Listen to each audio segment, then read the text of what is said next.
burije burakeye umusore ahuye n'inkumi barashimanye barakundanye ibintu bibaye vyiza cane. Nibukeye kabiri bahamagaye imiryango barahuye inkwano ziratanzwe bagiye imbere y'abakozi ba leta baranditswe ku bana akaramata bagiye imbere y'abakozi b'Imana barabahezagiye urubanza rwiza abatumire beza bambaye neza. Nibwije abatumire bose inshuti n'umuryango bataha iwabo umusore n'umugore wiwe abaramutahanye. Nibageze mu rugo umugabo yicara ku mugore wiwe ati nyabuna nari mfise akantu nagomba kukubwira, ndafise ibanga nahishije abantu bose atariko wewe kuje tubane ntegerezwa kubikubwira tukabana unzi. Umugore ati duga kwijambo ndakumva.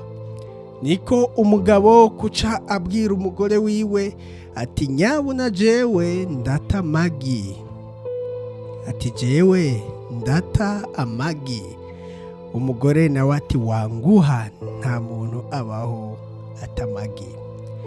Niko umugabo kumubwira ati jewe ndata amagi mugabo ikintu kiryoshe nuko amagi nta miswi ivamwo, ati ntuzotinye kuyafungura.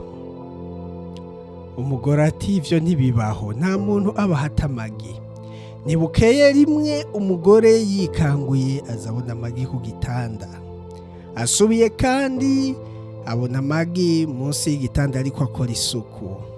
Bukeye kandi agiye gutora agahuzu ko kwambara abona amagi mu mpuzu ariko akora isuku, akabona mu masafuriya mu vyombo mu bubati yamasanga y'amagi. Nibitevye bitebuke umugore inyuma y'amezi arenga 6 abona amagi mu nzu. Niko kuvuga ati nyabuna wa mugabo wanje ntiyambeshe, ati koko uyu mugabo atamagi.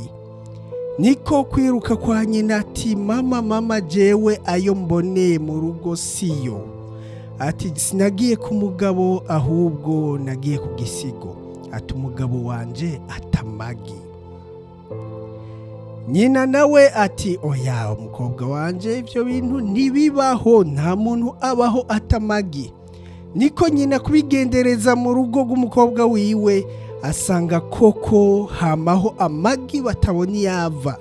Nawe avuga ati erega nivyo wa mugabo atamagi.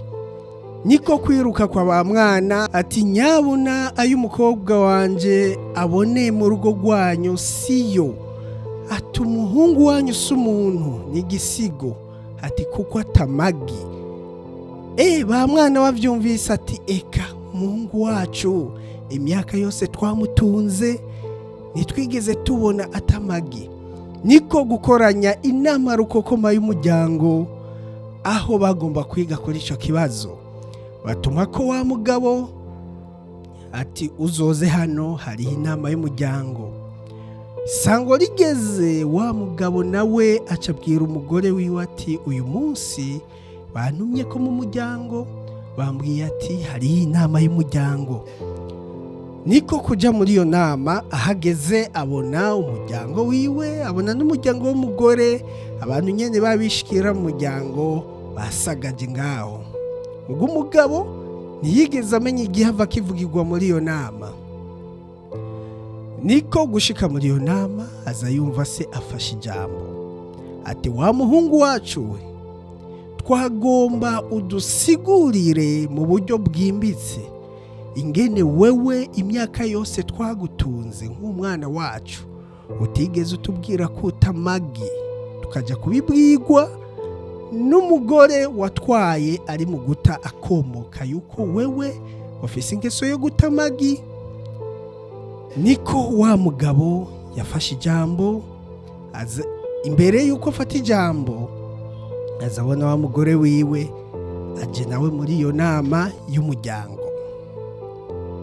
Umugabo afashe ijambo acavuga ati nyabuna jewe sinamagi, atariko uyu mugore wanje igihe namuzanye nashatse kuraba ko ari umugore w'ibanga azongumiriza ibanga ryose, riba ribi riba ryiza, riba iryo atahura riba iryo adatahura. Yasinye kubana nanje no kungumiriza ibanga. Mugabo inyuma y'ibi byose ndabonye ko umugore wanje nta banga afise, kandi mwebwe igihe mwakoranije inama kugira ngo muntu meko yarabizi, mugabo ntiyigeze ambwira yuko hari inama ikoranye ku bwanje, atariko jewe ibanga namubwiye mwese yararibabwiye. Ubu mwese muzi ko mu rugo rwanje nta amagi.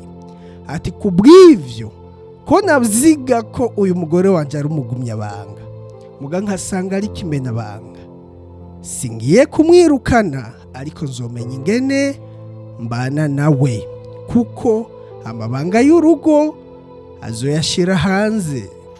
Sije nohahera, hohera uyo mugore yagiye kumenya ibanga ry'urugo. Radio,